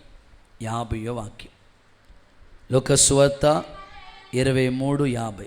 ఆయన అరిమత యోసేపు అను ఒకడున్నాడు, అతడు సజ్జనుడు, నీతిమంతుడై ఉండి, ఆ మాట, వారి ఆలోచనలకి, వారు చేసిన క్రియలకి సమ్మతింపక దేవుని రాజ్యం కోసమే కనిపెట్టిన గొప్ప నీతిమంతుడైన అరిమత యోసేపు కొరకు చప్పలు కొడతారు. యేసయ్యకి మహిమ వచ్చినట్లు. సందర్భాన్ని చూస్తే అరిమత యోసేపు ఎంత నీతిమంతుడిగా ఉన్నాడంటే క్రియల ద్వారా నీతిమంతుడిగా కనబడుతున్నాడు. ఇంకా చెప్పనా, అరిమత యోసేపు యొక్క భక్తి జీవితాన్ని గురించి మనం చూస్తే ఒక యూదుడు, వినండి, ఒక యూదుడు, ఇంకా సింపుల్గా చెప్పుకోవాలంటే రహస్య క్రైస్తవుడు. చాలామంది రహస్య క్రైస్తవులు ఉంటారు కదా, వాళ్ళు అసలు మందిరానికి వచ్చినట్టు కూడా తెలియదు. ఒక బొట్టు ఉంటుంది, ఆ బొట్ల మీద ఇలాంటి ఒక కర్చీఫ్ ఉంటుంది, బైబిల్ ఉంటుంది, అందులో అస్సలు మనం అనుకుంటాం బొట్ట తప్ప బైబిల్ కనబడదు మనకి. అంత రహస్య క్రైస్తవులు ఉంటారు. అరిమత యోసేపు ఒక రహస్య క్రైస్తవుడే, రహస్య శిష్యుడే. అయితే లేఖనాల ప్రకారంగా ఈ అరిమత యోసేపు ఒక యూదుడైన యూదుల యొక్క ఆలోచనలో చేరలేదు. ఈ మాట మీరు బాగా వినాలి. వారి ఆలోచనలకి సమ్మతించలేదు. ఆయన నీతిని కాపాడుకుంటూ ఉన్నాడు కనుకనే ఎంతమంది శిష్యులు ఉన్నా యేసు ప్రభు చనిపోయినప్పుడు సమాధి చేయడానికి ఒక్కడు కూడా రాలేదు కదా. ఈ అరిమత యోసేపు ఒక్కడే ఖాళీ సమాధి తీసుకొచ్చి వెళ్ళి ఆ అధికారిని అడిగి తెచ్చి యేసు ప్రభు దేహం కొరకు ఎంత నీతి క్రియలు చేశాడండి. నేను ఈరోజు ఆత్మీయంగా మాట్లాడుతున్నాను. ఆ రోజు యేసయ్య శరీరం కొరకు అరిమత యోసేపు నీతి క్రియలు చేసినట్లు ఈరోజు యేసయ్య శరీరం ఎవరో కాదు, సంఘమే. సంఘము కొరకు అరిమత యోసేపులాగా ఒక నీతి కార్యాలు నువ్వు చేయగలిగితే, దేవుని రాజ్యం కోసం నువ్వు కనిపెట్టగలిగితే, నీ ఆత్మీయ జీవితం ఎత్తబడే గుంపులో నీవు ఉంటావు. ఒకసారి అందరూ ఆమెనని చెప్పండి. వాళ్ళ ఆలోచనలో చేరలేదంట అరిమత యోసేపు. సింపుల్గా అర్థమయ్యేటట్లుగా చెప్తాను. ఒకసారి అందరూ హల్లెలూయా చెప్పండి, గట్టిగా హల్లెలూయా అని చెప్పండి. సింపుల్గా అర్థమయ్యేటట్టుగా చెప్తాను. కొంతమంది నీతి కార్యాలు అంటే మీకు ఈజీగా అర్థం అవడానికి కోసం చెప్తాను. ఒకసారి మా పెద్ద పాస్టర్ గారు ఎక్కడో మీటింగ్కి వెళ్ళటానికి హడావుడిగా రెడీ అవుతుంటే ఓ పిల్లోడు వచ్చాడంట. ఇలాంటి ఓ పిల్లోడు ఒకడు వచ్చాడంట. అయ్యగారు, మిమ్మల్ని మా అమ్మమ్మ ప్రార్థన చేయడానికి ఇంటికి రమ్మందండి. ఒరే బాబు నాకు అంత ఖాళీ లేదురా బాబు, ఖాళీగా ఉంటే ఖచ్చితంగా వచ్చేవాడిని, రోజు ఎక్కడో ప్రార్థనలు కోటాలే, కాబట్టి నాకు అంత అవకాశం లేదులే, ఎవరైనా అక్కోళ్ళు వస్తారులే, లేకపోతే బ్రదర్స్ వస్తారు. లేదండి, అమ్మమ్మ మిమ్మల్ని పదే అడుగుతుందండి, బాబో రండి బాబు.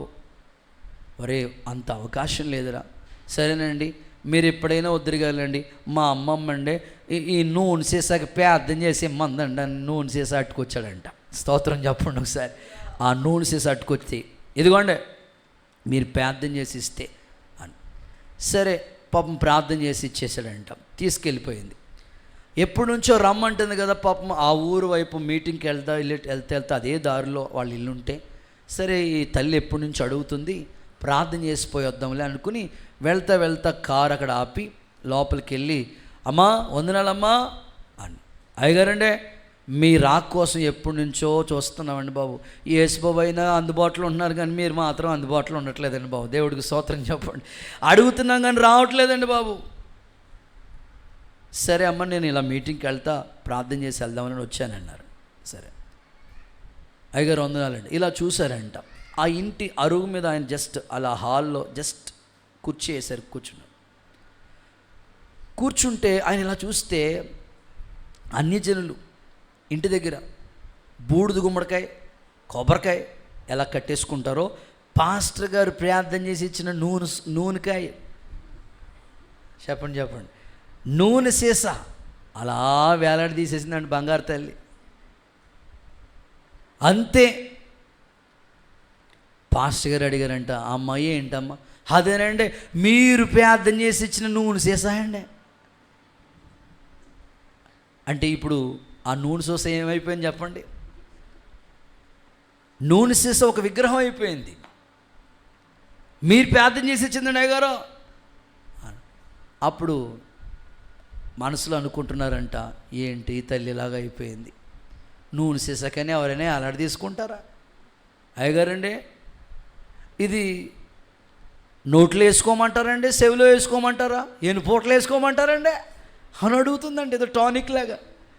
అప్పుడు ఆయన అన్నాడంట, ముక్కులో వేసుకోమ్మా అన్నాడంట. మరి ఇంకేం చెప్తాడు? అంటే దేవుని మీద విశ్వాసం లేదు, నూనె సీసా మీద ఉంది ఆవిడకి.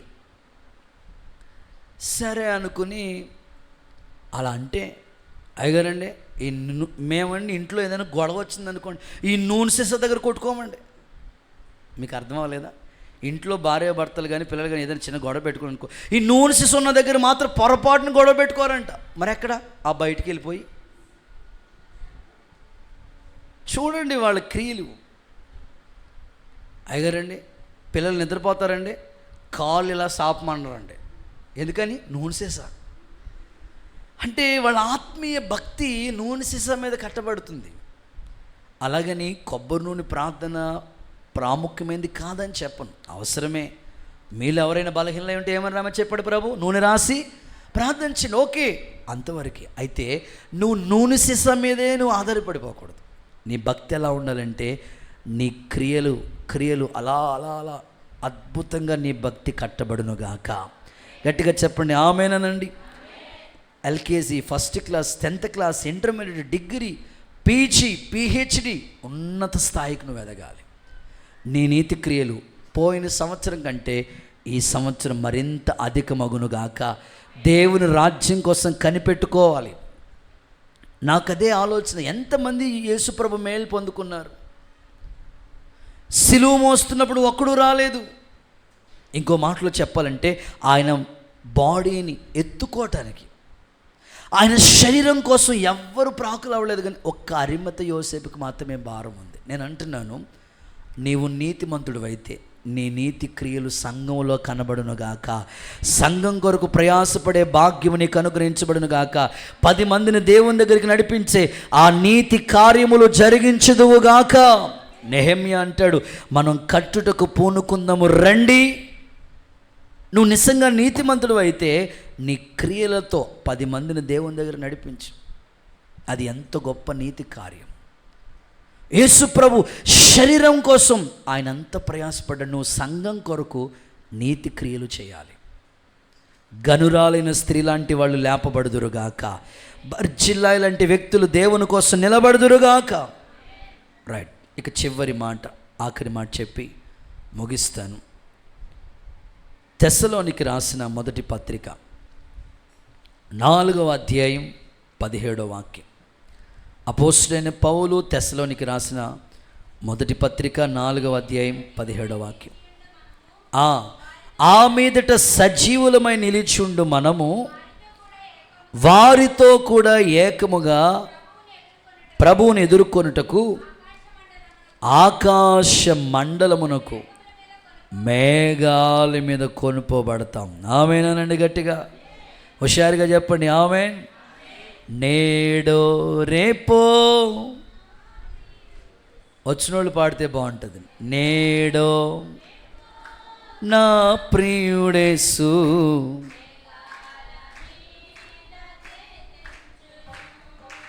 నేడో రేపో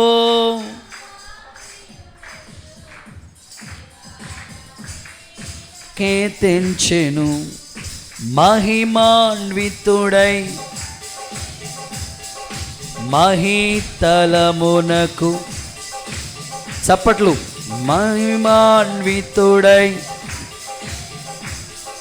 మహీతలమునకు,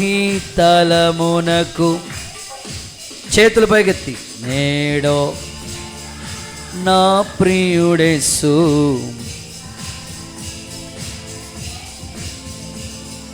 కడబూర స్వరము ధ్వనించగా ప్రియుని వినిపించగా, కడబూర స్వరము ధ్వనించగా ప్రియుని స్వరము వడివడిగా ప్రభు చెంతకు చేరేదా, ప్రియమార ప్రభు యేసును గాంచేదా, వడివడిగా ప్రభు చెంతకు చేరేదా, ప్రియమార ప్రభు యేసును గాంచేదా. నేడో, చప్పట్లు, మేఘాల మీద నేడో నా ప్రియుడేసు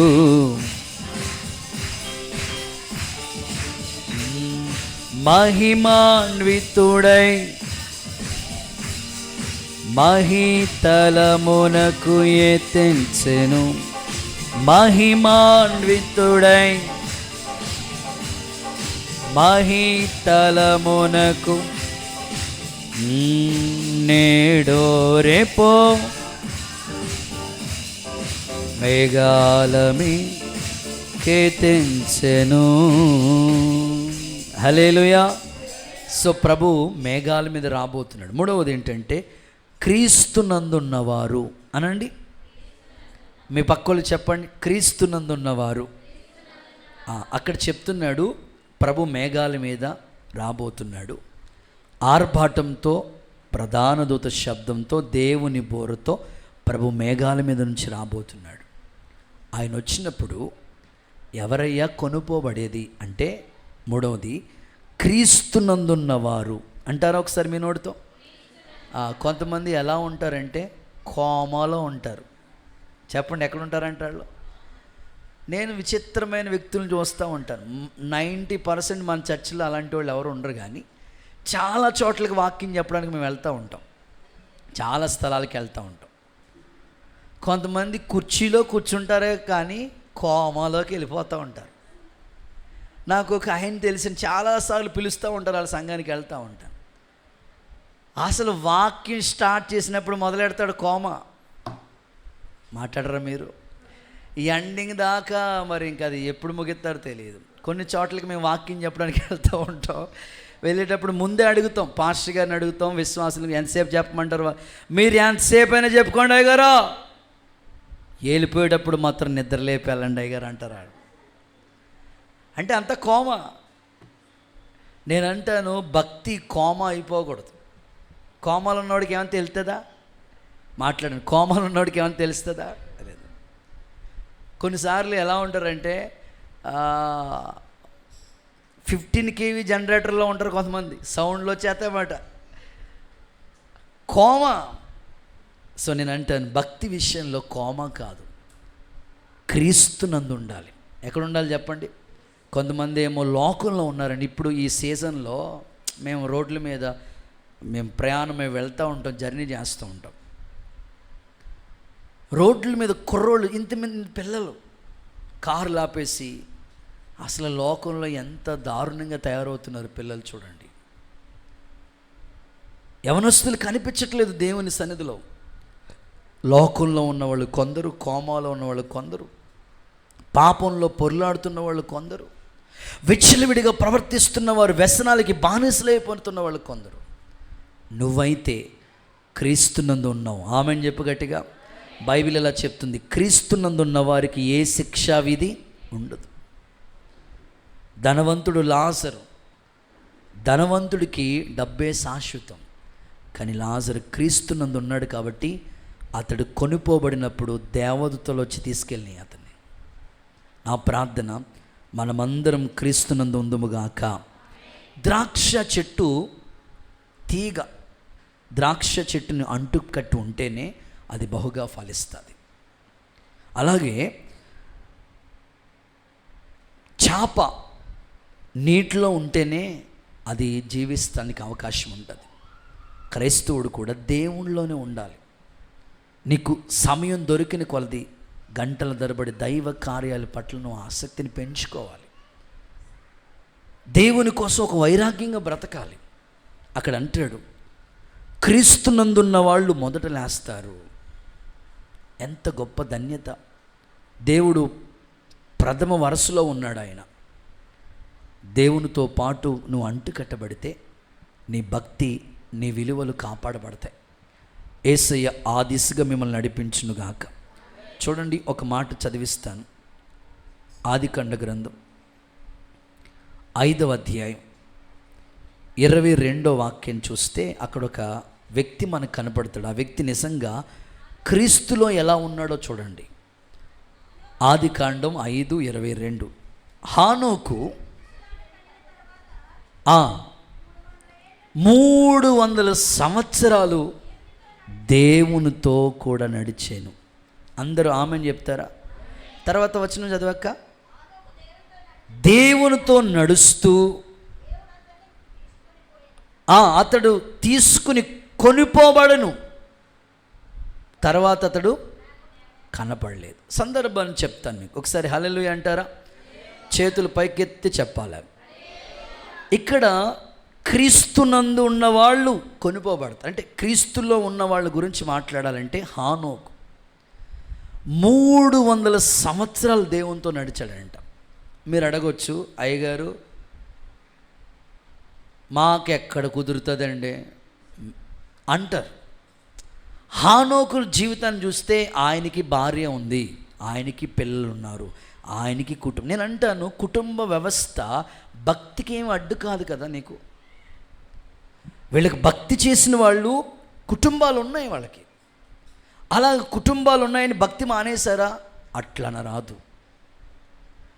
కొంతమంది చూడండి, పిల్లలు లేనప్పుడు దేవుని దగ్గరకు వస్తారు. పిల్లలు, దేవుడు గర్భఫలం దేవుడిచ్చి బహుమానం పిల్లలు ఇచ్చిన తర్వాత మందిరానికి దూరం అయిపోతూ ఉంటారు. ఏ అమ్మ మందిరానికి రావట్లేదమ్మా అంటే, ఈడు ఉన్నాడు కదండి, ఈడు రా అనవట్లేదు. ఆడు నీకు అడ్డొచ్చేస్తాడు చెప్పండి? కాదు కదా. హానోకు 300 సంవత్సరాలు దేవునితో నడిచాడు. భార్య ఉన్నది, పిల్లలు ఉన్నాయి, కుటుంబం ఉన్న, భక్తిని మాత్రం ఆపలేదు. నా ప్రార్థన ఏమిటంటే, నీ భక్తికి నీ కుటుంబం అడ్డు రాకూడదు.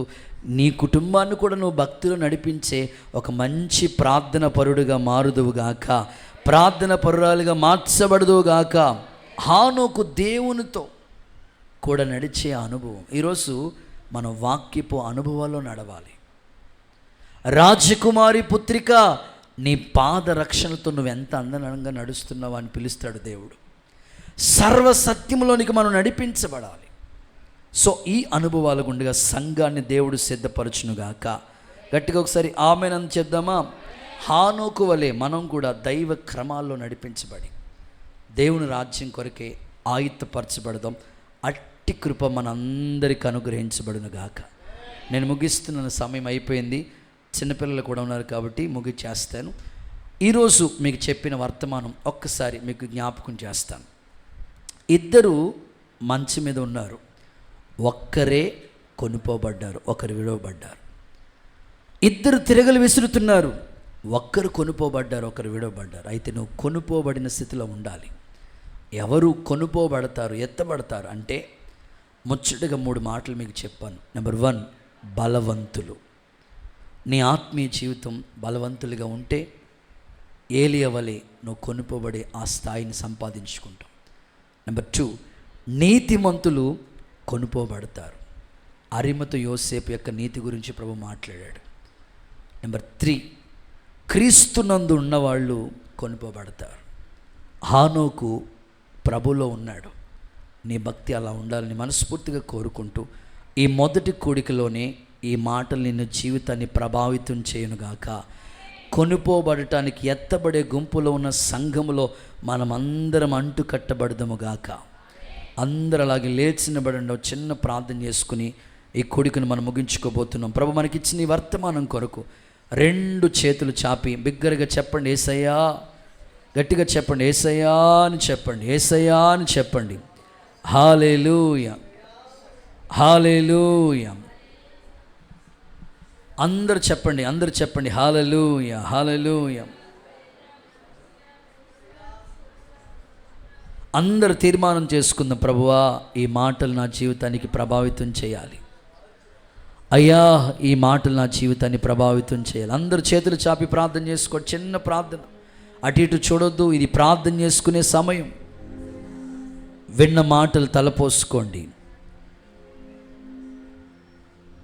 ప్రభువా నేను కొనుపోబడే ఎత్తబడే గుంపులో ఉండాలయ్యా, ఆ కృప నాకు ఇవ్వండి నాయన. హల్లెలూయా, హల్లెలూయా, హల్లెలూయా, హల్లెలూయా.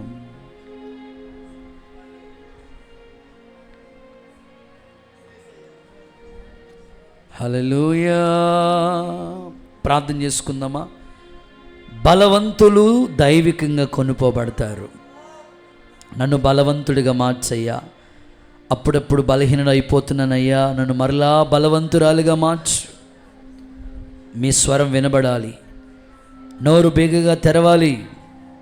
అయ్యా ఏ వైపుకి నన్ను త్రొట్టిల్లిపోనివద్దు నాయన.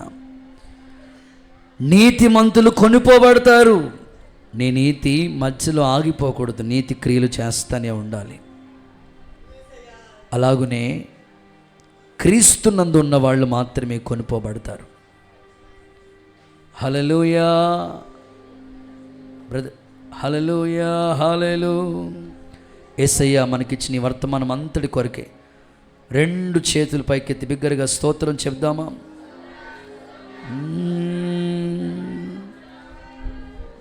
ప్రేమ పూర్ణుడా, స్నేహశీలుడా, విశ్వనాథుడా, విజయవీరుడా, ప్రేమ పూర్ణుడా, విశ్వనాథుడా,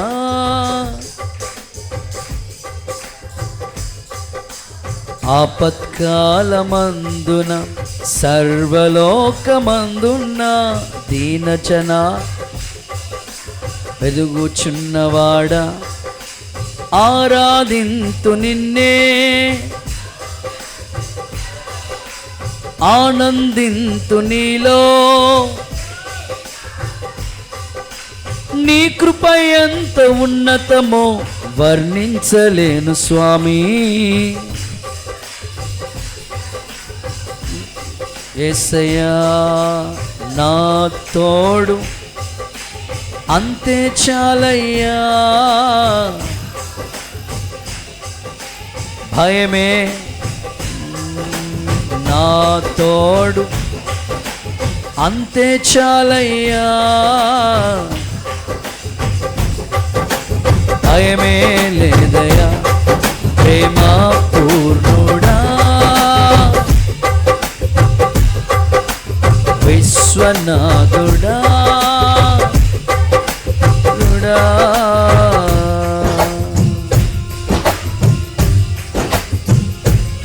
నిత్యము ఆయన జ్ఞాపకాలలో అంతరంగమందు కొలువు చేసిన దేవుడు.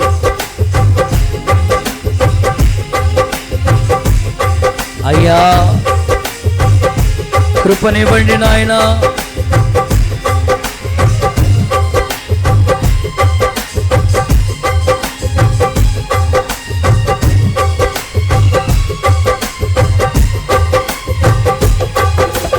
నిత్యము ప్రతినిత్యము నీ జ్ఞాపకాలతో నా అంతరంగమందు నీవు కొలువై ఉన్నావులే.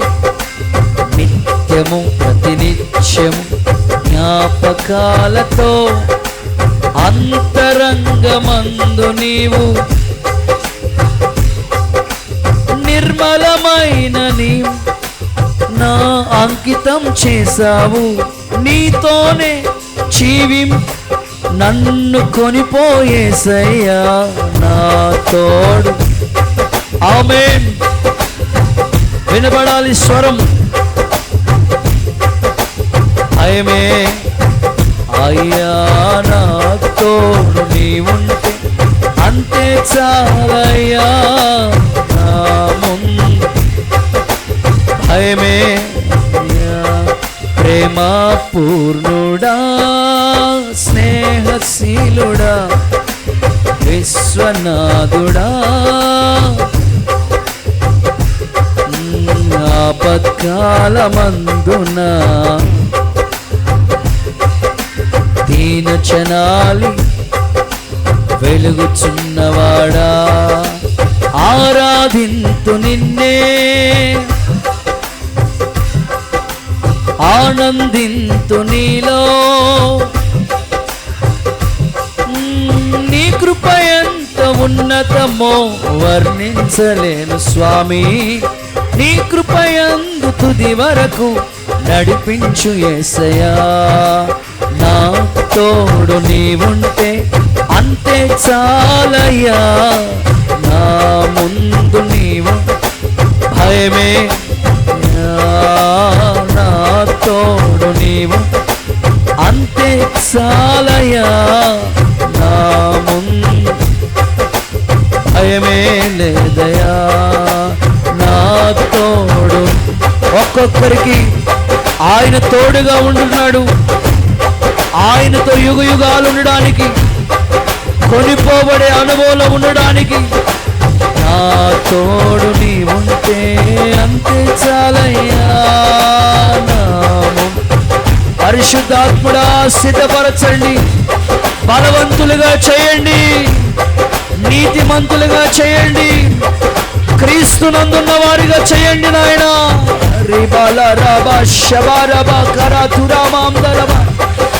సిద్ధపరచు నాయన. ఎత్తబడే గుంపులో సంఘములో ఉంచండి నాయన. అయ్యా యేసయ్యా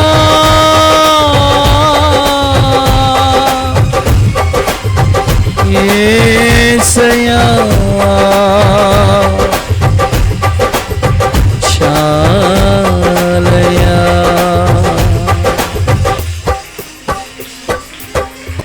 అందరూ చప్పలు కొడుతూ యేసయ్యకి మహామహిమను ఆరోపించండి. వెత్తబడిన వాక్యం మన అంతరంగంలో ఫలింప చేయనట్లు రెండు చేతులెత్తి స్తోత్రం చెల్లిద్దాం. ప్రార్థన చేసుకుందాం. ప్రార్థన అందరూ అలాగే తల్ల వంచండి, ప్రార్థన చేసుకుందాం. ప్రార్థన. మహాగణుడైన యేసయ్యా నీ పరిశుద్ధ నామానికి వందనాలు, కృతజ్ఞతలు చెల్లిస్తున్నాం. ఇంతవరకు మీ దాసు నిలబెట్టుకుని మొదటి కూడికలో వాక్యం ద్వారా మాట్లాడిన ప్రతి మాట కొరకై స్తోత్రాలు నాయన. బలపరచండి తండ్రి. మీకు స్తోత్రాలు, స్తోత్రం స్తోత్రం స్తోత్రం తండ్రి. మీ చిత్తానుసారంగా బలపరిచినందుకు వందనాలు. ఇదిగో నాయన కొనిపోబట్టు గురించి తెలియపరిచారయ్యా. అయ్యా ఓర్పా రూతు కోసం, వస్తీ ఎస్తేర్ కోసం, కయీను ఏబెల్ కోసం మీరు తెలియపరిచారయ్యా. ఒక్కొక్కరు మాత్రమే సరి అయిన భక్తి చేయగలిగారు తండ్రి. మీకు వందనాలు ప్రభువ. వెంబడించగలిగారు దేవానికి వందనాలు అయ్యా. నీకు స్తోత్రం. కొనుపోబడే ఆ యొక్క అనుభవంలో నీ బిడ్డలు ఉండడానికి సహాయం చేయి. రాకుడుకు ఎత్తబడేటట్లుగా బిడ్డలను సిద్ధపరచండి. దేవానికి స్తోత్రాలు నాయన. ఎవరు కొనుపోబడతారో వాక్యం ద్వారా మాట్లాడారు. బలవంతులుగా అయిన వారు కొనిపోబడతారని తెలియపరిచారు. నా తండ్రి, నీ సన్నిధిలో నీ మహాశక్తిని బట్టి బలవంతులుగా మారడానికి సహాయం చేయండి అయ్యా. ఈ లోకంలో ఏమున్నా ఏమి లేకపోయినా, ఫలించినా ఫలించకపోయినా, భక్తి అనుభవంలో నీ బిడ్డలు బలవంతులుగా ఉండి నీ శక్తిని ఆశ్రయించే వారిగా చేయండి. ఏలియా వాక్య బలం ద్వారా నా తండ్రి 40 దినాలు ప్రయాణం చేశాడయ్యా. అలాగూ నీ వాక్యం ద్వారా నీ బిడ్డలు అందరూ బలవంతులుగా మారడానికి సహాయం చేయండి తండ్రి. ఆయన విశ్వాసంలో బలవంతులుగా ఉంచండి. దేవానికి స్తోత్రాలు. అలాగే నీతిమంతులు కొనిపోబడతారని తెలియపరిచారయ్యా. నీతి క్రియలు చేసి అనుభవంలో ఉండడానికి సహాయం చేయండి నాయన. నా దేవానికి వందనాలు, స్తోత్రాలు ప్రభు. ఆత్మ చేతనే నీ బిడ్డలందరూ కడగబడి నీతిమంతులుగా తీర్చబడడానికి సహాయం చేయండి దేవా. అయ్యా నీకు వందనాలు. ఇంకను నీతి క్రియలు చేసిన యోసేపు, అరిమతె యోసేపు వలె నిలబెట్టండి ప్రభు. నాయన నీకు వందనాలు, స్తోత్రాలు తండ్రి. అయ్యా నీకు స్తోత్రం. ఇంకను అయ్యా అంతము వరకు నీతిని అనుసరించి నడుచుకునే వారిగా చేయమని వేడుకుంటున్నాం. దేవానికి స్తోత్రాలు. అలాగనే ప్రభువా మీకు స్తోత్రాలు అయ్యా. క్రీస్తునందు ఉన్నవారు కొనిపోబడతారని తెలియపరిచారు. నీతో నడిచే అనుభవం నీ బిడ్డలందరికీ దయచేయండి. ఆనోకి ఎలాగున నాయన 300 ఏండ్లు నీతో నడిచాడో ప్రభా, ఆ తర్వాత కొనిపోబడ్డారు. అలాగున నీ బిడ్డలందరూ నీ అడుగు జాడల్లో నడిపించబడ్డానికి నీతో నడిచే అనుభవం బిడ్డలకు దయచేయండి ప్రభా. అయ్యా నా తండ్రి దేవా నీకు వందనాలు. నీ చిత్తానుసారంగా అడుగులు ముందుకు వేసేవారిగా చేయండి. అలాగున కొనిపోబడే గుంపులో సిద్ధపడ్డానికి కృప దయచేయండి. విత్తబడిన వాక్కులు నీ బిడ్డలందరి హృదయాల్లో ఫలవర్తంగా మార్చండి. వాక్యం హత్తుకొని అలాగున వెంబడించడానికి సహాయం చేయి. వాక్యానుసారంగా నీ బిడ్డల జీవితాలు మలచి మహిమ పొందుకో. ఈ మొదటి కొరికలో పాలు పంపులు పొందిన ప్రతి ఒక్కరిని నీ రాజ్యం కొరకు, రాకడు కొరకు ఎదురు చూసి సిద్ధపడే కొనిపోబడే అనుభవంలోనికి నడిపించండి. ఇంకా జరగవలసిన 4 కోడికలు భారమెత్తి నడిపించి అనుకూలమైన వాతావరణం దయచేస్తారని యేసయ్య నామములో ప్రార్థించి వేడుకొంచున్నాం తండ్రి. ఆమేన్. మన ప్రభు అయిన యేసుక్రీస్తు కృప, తండ్రిన దేవుని ప్రేమ, పరిశుద్ధాత్మ అన్యోన్య సహవాసం సన్నిధి సదాకాలం మనకి తోడై కాపాడి నడిపించునుగాక.